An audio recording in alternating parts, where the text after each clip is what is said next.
berjalan dalam firman-Mu, hatiku siap.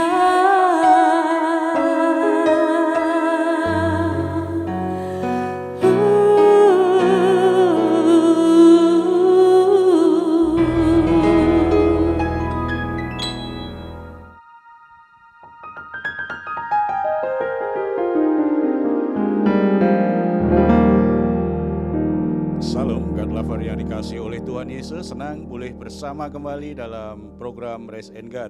Kita akan menikmati hadirat Tuhan selama beberapa menit ke depan ini, dan kita akan membawa semua pergumulan permasalahan kita, karena kita sangat percaya dalam hadiratnya ada kelegaan, ada sukacita, damai sejahtera, dan pertolongan. Tuhan Yesus sendiri berkata kepada kita semua, "Marilah kepadaku semua yang letih lesu dan berbeban berat, aku akan memberikan kelegaan kepadamu." Yakini apa yang Tuhan katakan benar dan bisa dipercaya. Mari kita hampiri Dia dengan pujian, penyembahan, dan doa kita. Kita bersatu dalam doa. Bapa di surga, kami bersyukur karena anugerah-Mu luar biasa dalam hidup kami, sehingga apapun situasi kondisi yang kami jalani, kami tetap disertai Tuhan. Dan kalau Tuhan menyertai kami, maka tidak ada sesuatu pun yang akan membuat kami jatuh terpuruk tanpa bisa bangkit lagi. Selalu ada pengharapan, selalu ada kekuatan, selalu ada hikmat, selalu ada pertolongan dan jalan keluar untuk semua permasalahan hidup kami. Kami rindu menghampiri dan menikmati hadirat-Mu Bapa. Pujian penyembahan kami biarlah itu menyenangkan hati Tuhan. Engkau layak menerima segala yang terbaik, keagungan dan kemuliaan sampai selama-lamanya. Dalam nama Tuhan Yesus Kristus. Amin. Haleluya, oh haleluya, thank you Jesus.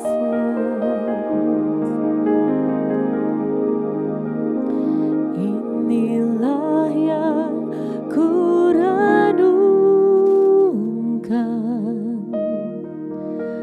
setiap waktu, nyanyian pujian dan pengagungan kepadamu.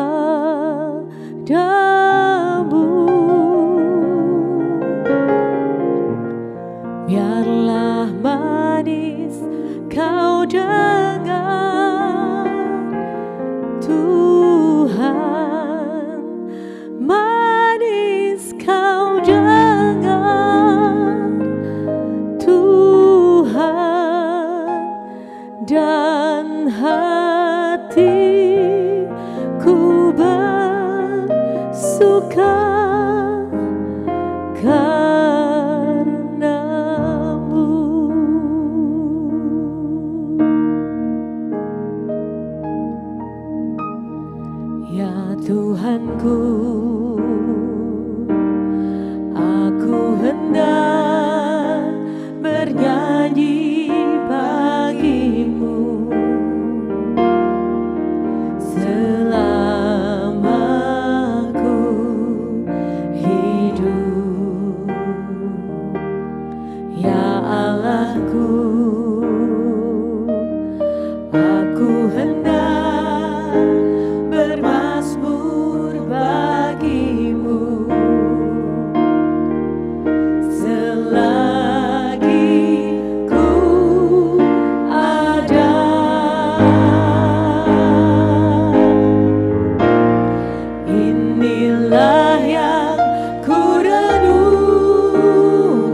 Puji Tuhan, saudara-saudara yang dikasihi oleh Tuhan Yesus Kristus, kita patut bersyukur, kita patut untuk berbangga hati karena Allah Bapa kita di surga itu Bapa yang setia, yang senantiasa menyertai hidup kita.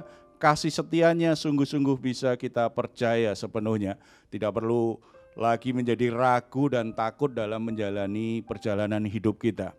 Salah satu problem dalam hidup kita adalah hal-hal yang terkait dengan rumah tangga, terkait dengan keluarga. Dan topik tentang keluarga itu selalu menarik karena itu sebuah topik yang sangat nyata ada dalam hidup kita, mempengaruhi kita, dan itu mungkin yang menjadi pergumulan kita saat ini. Saudara-saudara yang dikasihi oleh Tuhan Yesus, saat ini kita akan sharing firman Tuhan tentang pentingnya orang tua bertanggung jawab bagi anak-anaknya. Karena dalam kondisi sekarang seringkali orang tua tidak mau bertanggung jawab terhadap anak-anaknya, akibatnya anak-anaknya tumbuh tanpa bimbingan yang jelas.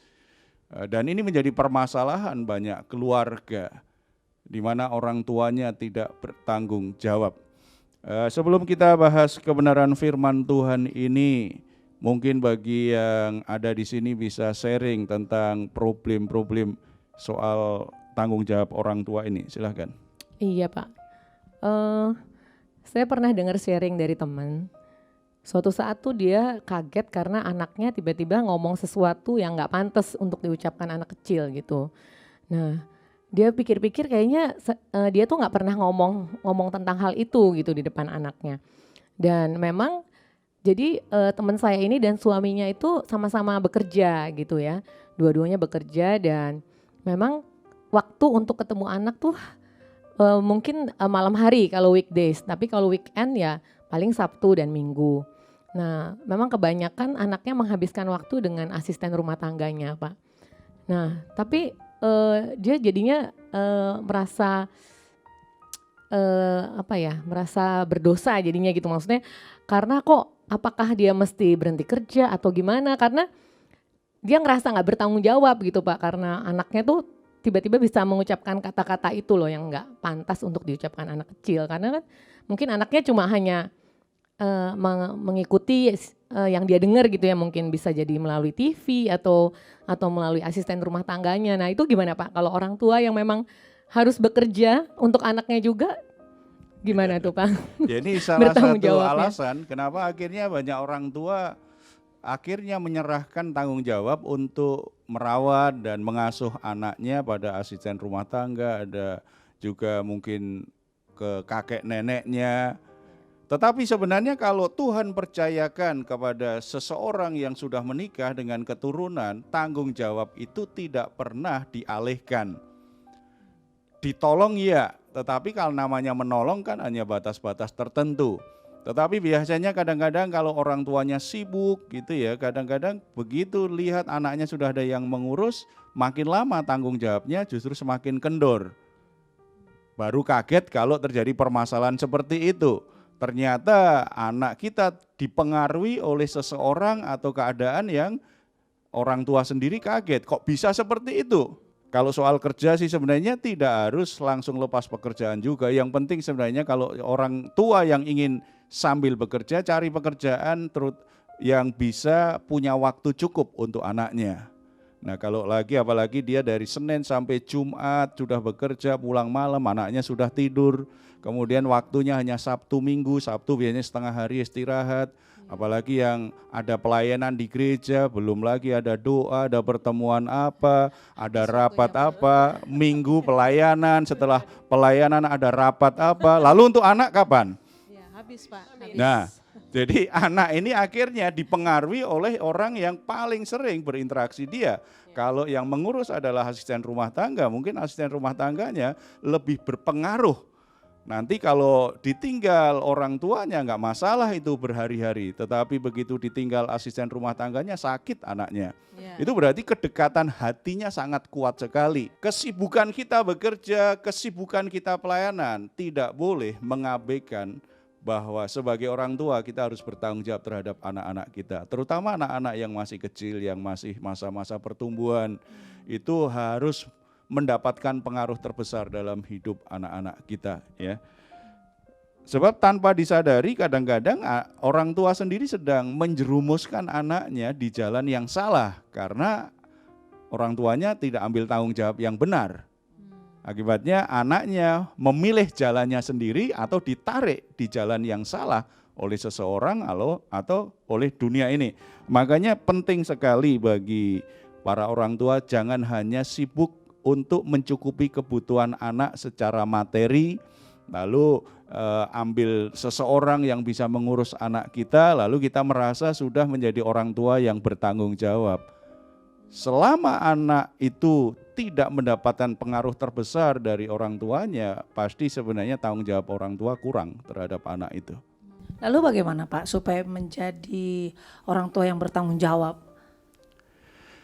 Menjadi orang tua yang bertanggung jawab membutuhkan komitmen dari orang tuanya. Ada dua hal penting ya. Kalau kita baca misalnya Amsal pasal 23, di sana ada beberapa tip yang menolong kita untuk bisa mengerti bagaimana tanggung jawab orang tua. Dan ayat-ayat yang lain di Alkitab sebenarnya banyak sekali ya. Ada dua hal penting yang kita bisa pelajari dari Amsal 23 itu. Yang pertama, orang tua itu bertanggung jawab untuk mendidik dan mengajar anaknya. Siapa yang paling bertanggung jawab untuk mengajar anak-anaknya? Bukan opa atau omanya, bukan asisten rumah tangganya, bukan guru sekolah minggunya, bahkan bukan guru sekolah minggunya yang setiap saat mungkin rajin, mungkin ada pelayanan-pelayanan yang lain, misalnya Rabu Ceria atau apa yang orang-orang gereja yang terbeban mendidik anaknya, bukan juga guru bimbelnya Pak Di, bukan. Tetapi yang paling bertanggung jawab adalah orang tuanya untuk mengajar anaknya dalam ajaran dan nasihat Tuhan. Harus beri waktu, kalau bicara mengajar berarti kan jelas materi apa yang akan disampaikan. Orang tua harus mengerti anaknya harus diajar hal apa saja. Firman Tuhan banyak sekali lah memberi kita sebenarnya sebuah arahan bagi orang tua. Ajarkan anak kita di jalan Tuhan, ajarkan anak kita mengenal Tuhan, ajarkan anak kita membuat keputusan yang benar, ajarkan anak kita bagaimana bergantung kepada Tuhan, ajarkan kepada anak kita untuk mengasihi Tuhan, ajarkan kepada anak kita supaya dia bisa mengikuti jalan-jalan Tuhan. Ada beberapa ayat di sini kan, kalau misalnya ayat 15 misalnya, hai anakku, jika hatimu bijak, hatiku juga bersukacita.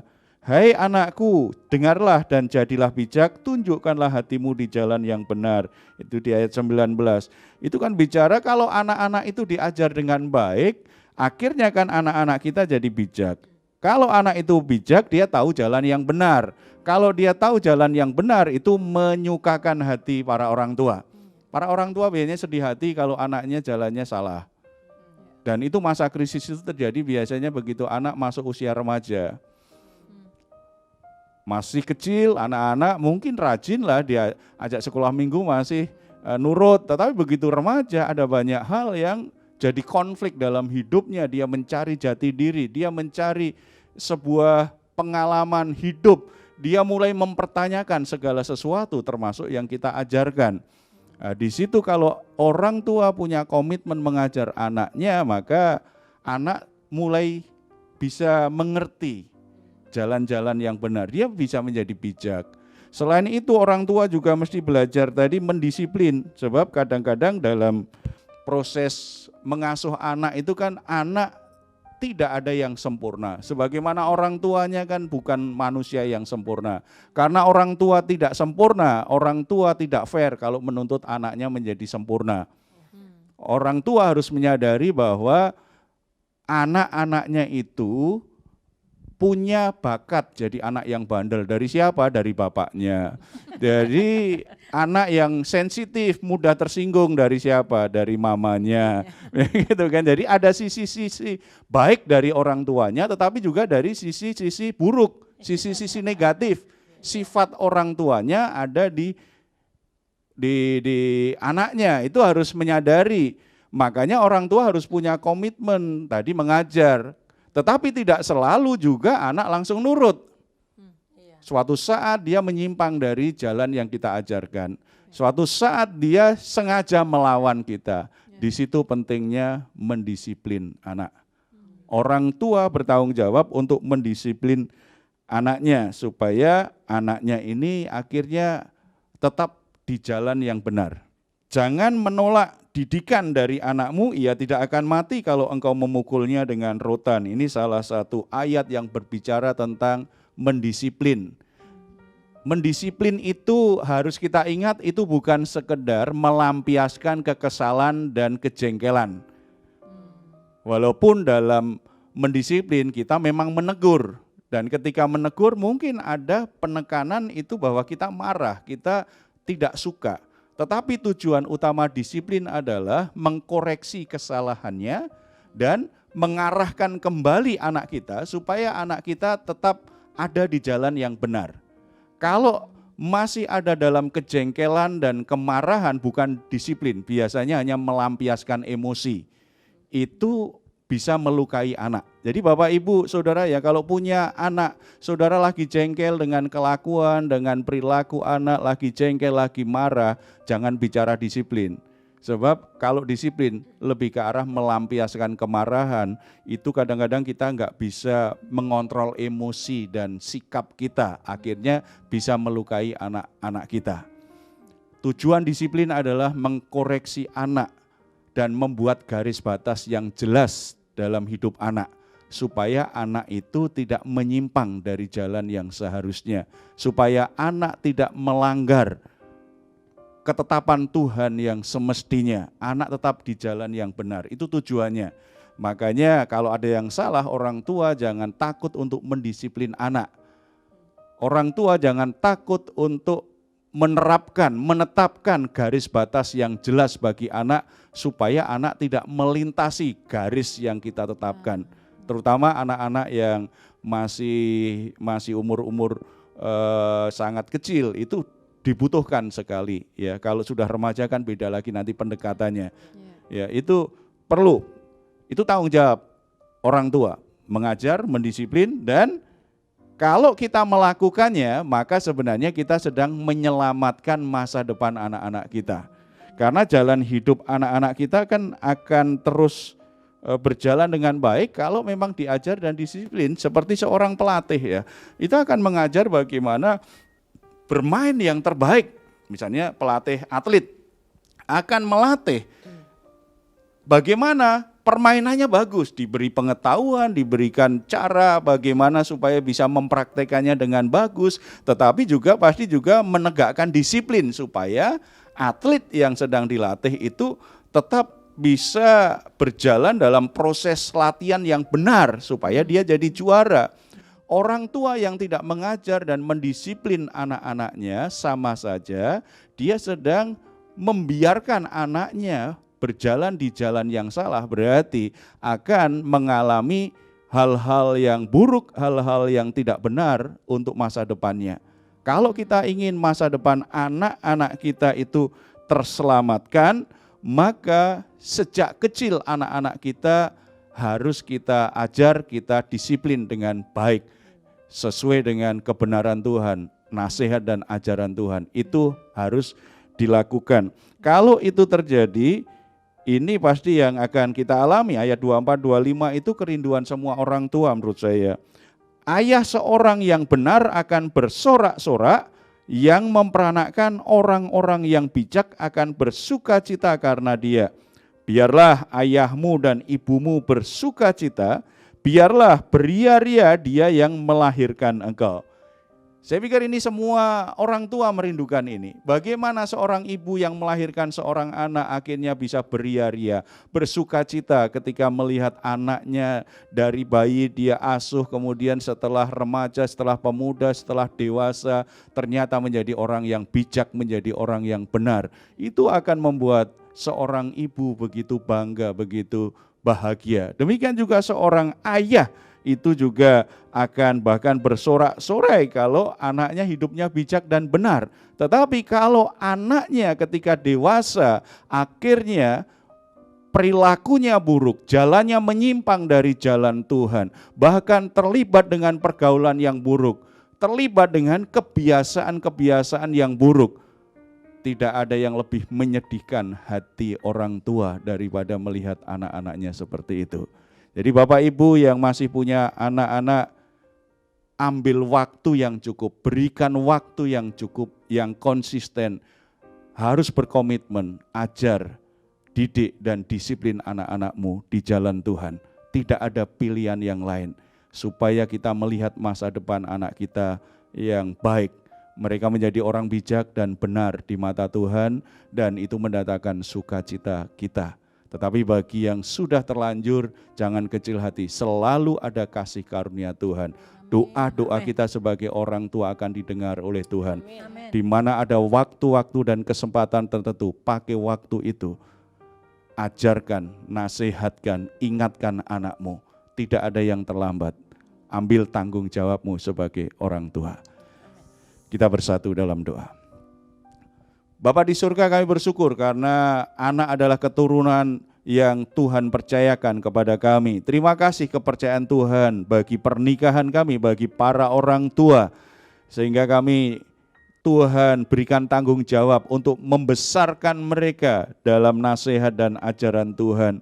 Bapa di surga, berikan para orang tua yang saat ini bergabung dengan program Raise and Guide ini.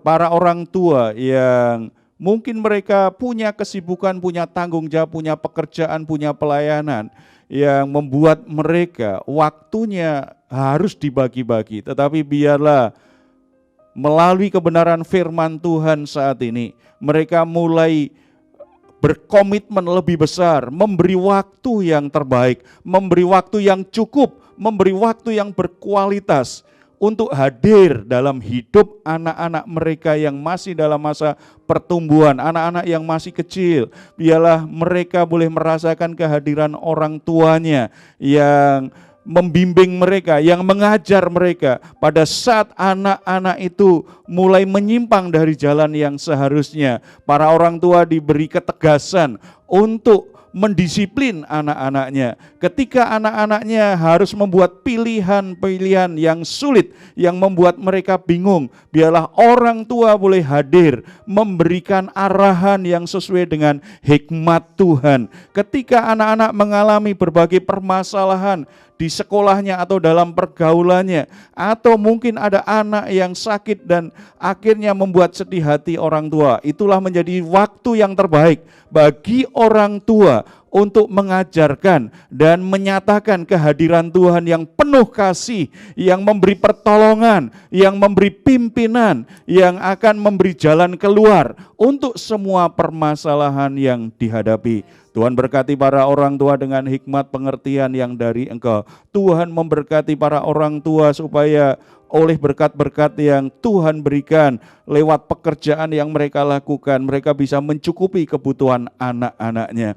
Bagi para orang tua yang saat ini sedang berduka, saat ini sedang bersedih hati karena anaknya meninggalkan Tuhan, karena anaknya terlibat dengan pergaulan yang buruk, karena anaknya berperilaku yang jahat, karena anaknya membuat hati mereka menjadi sedih. Mari Bapa, Engkau yang memberi penghiburan kepada para ayah, kepada para ibu. Berikan mereka pengharapan bahwa di dalam Engkau selalu ada kasih karunia. Biarlah para ayah, para ibu sungguh-sungguh datang di hadirat Tuhan, mengakui dosa dan kesalahannya sebagai orang tua di hadapan Tuhan, dan mohon belas kasihan Tuhan supaya Roh Kudus menjamah hati anak-anaknya, sehingga anak-anaknya boleh mengalami kebebasan, kemerdekaan dari segala belenggu dosa, dari segala ikatan-ikatan yang membuat hidup mereka menjadi hidup yang sangat buruk di mata Tuhan dan menyedihkan hati orang tuanya. Mari Bapa, Engkau dengar doa dan seruan para orang tua yang merindukan pertobatan anak-anaknya, yang merindukan keselamatan bagi anak-anaknya, yang merindukan anaknya kembali hidup benar, hidup di jalan Tuhan. Dengar permohonan para ibu, para ayah yang mereka sungguh-sungguh merindukan belas kasihan-Mu Bapa. Nyatakan kuasa-Mu menjamah, menjangkau anak-anak mereka Tuhan. Sehingga anak-anaknya kembali di jalan Tuhan. Anaknya bertobat meninggalkan jalan-jalannya yang berdosa dan kembali ada di jalan Tuhan. Terpuji nama-Mu Bapa di surga. Semua pergumulan-pergumulan rumah tangga yang dialami oleh pasangan suami istri, Tuhan tolong, Tuhan jamah, Tuhan pulihkan pernikahan-pernikahan yang hampir hancur, bahkan sudah hancur, Tuhan pulihkan. Tuhan juga memberkati semua pekerjaan para orang tua, supaya semuanya boleh berjalan dengan baik, bahkan diberkati oleh Tuhan. Tuhan memberkati juga lembaga-lembaga pelayanan, ministry-ministry yang dilakukan oleh hamba-hamba-Mu untuk melayani keluarga-keluarga. Tuhan berkati mereka supaya mereka boleh menjadi mitra gereja dan juga boleh menjadi alat Tuhan menjangkau dan melayani pernikahan-pernikahan, rumah tangga, sehingga keluarga-keluarga semakin banyak yang dipulihkan, semakin banyak yang menyatakan kemuliaan nama Tuhan. Kami juga berdoa untuk lembaga-lembaga pemerintah yang juga banyak berkaitan dengan keluarga. Tuhan berkati semua upaya lembaga-lembaga pemerintah, Tuhan arahkan, Tuhan berkati, supaya juga membawa kebaikan bagi rumah tangga di seluruh negeri ini. Terima kasih Bapa, terpuji nama-Mu dalam nama Tuhan Yesus. Amin.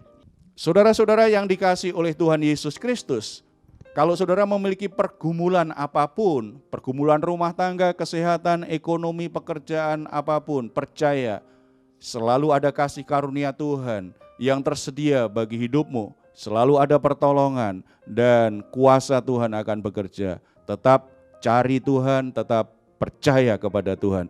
Kalau saudara-saudara membutuhkan dukungan doa, saudara juga boleh menuliskannya di nomor telepon yang tertera di layar saudara. Tim doa kami akan berdoa supaya anugerah dan belas kasihan Tuhan dinyatakan dalam hidup saudara semuanya. Kalau saudara-saudara ingin memberikan komentar di ruang komentar, silahkan menuliskannya di ruang komentar yang ada di channel Diaspora TV. Mazmur 4 ayat 8 sampai 9. Engkau telah memberikan sukacita kepadaku lebih banyak daripada mereka ketika mereka kelimpahan gandum dan anggur. Dengan tentram aku mau membaringkan diri lalu segera tidur, sebab hanya Engkaulah ya Tuhan yang membiarkan aku diam dengan aman. Selamat malam, selamat beristirahat. Tuhan Yesus memberkati kita semuanya. Amin.